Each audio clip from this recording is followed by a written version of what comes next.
All right, so Almanzo the Great here, the machinist. I come down here this morning ready to start machining, and Terry's down here and he's all giddy and excited like a little schoolgirl. And he shows me this new camera set, a fancy pants camera setup, and yeah, I'm like, whatever, all I know is that I'm not going to have to monkey around with, this here phone camera that I have been using. It's nice. Yeah, but, yeah, so apparently you guys are going to like this a lot better. To me, no change. Simply do what I've always done. That is, machine, make parts, fabricate. Try to impart some knowledge or wisdom out there to the masses. Free for all. Terry's saying now I gotta say, press the subscribe button, leave a comment, join our Patreon. Apparently we're doing that now. Again, whatever. So, okay, here we go.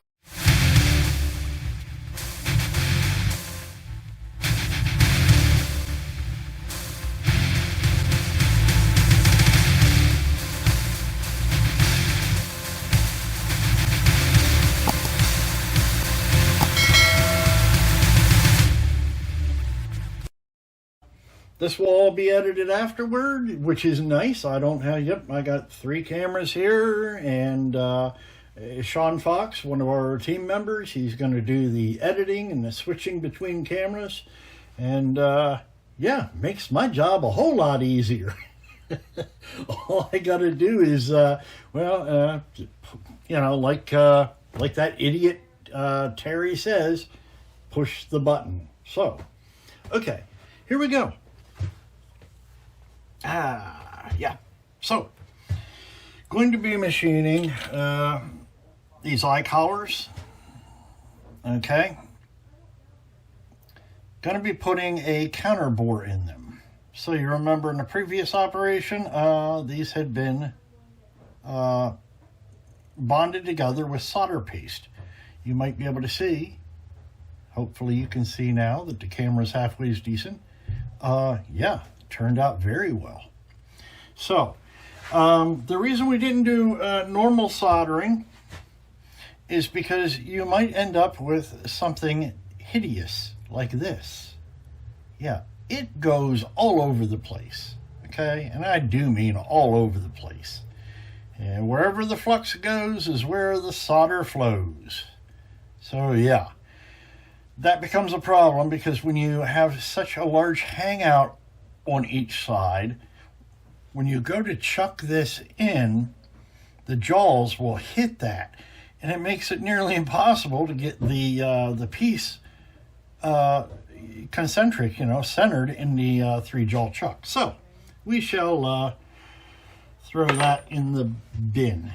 All right, so this is the way I'm doing it. You may have a different method, but here we go. So going to be doing the counterbore operation.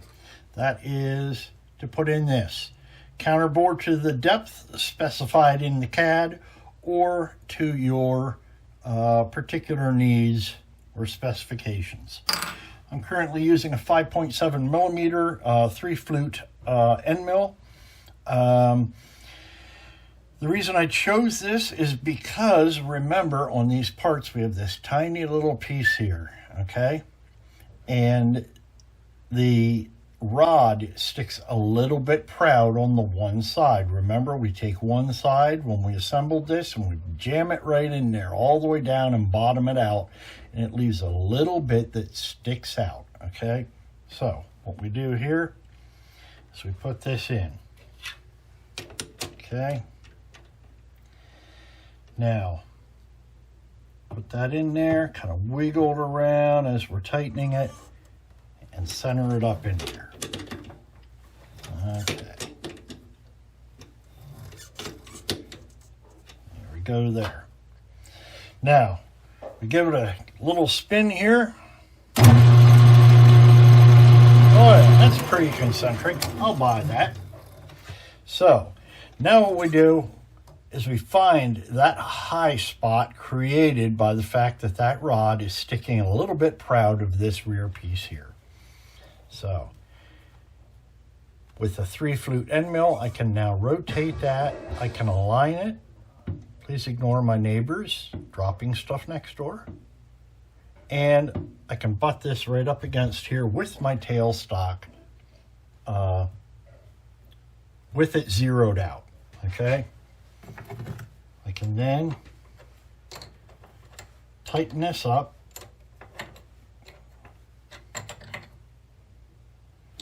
And now I can back it off.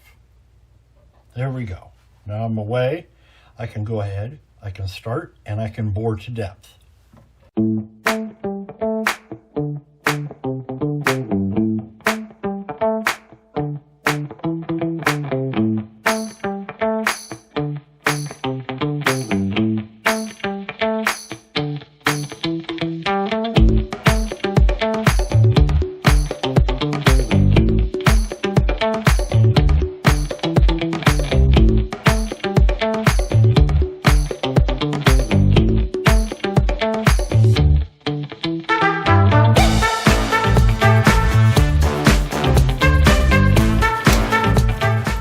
Reach my target depth. Now, if by chance, well, what you want to do is you want to now check it. You want to verify that you've reached the depth that you're expecting to reach, that is called out in the CAD. Okay, and there. I was going for 130. I got 128.5. I'll buy that all day long. Again, the CAD may vary. And your particular case may be slightly different depending upon the servo you're using, okay? The idea here is that this counter bore, and let me go over here off camera.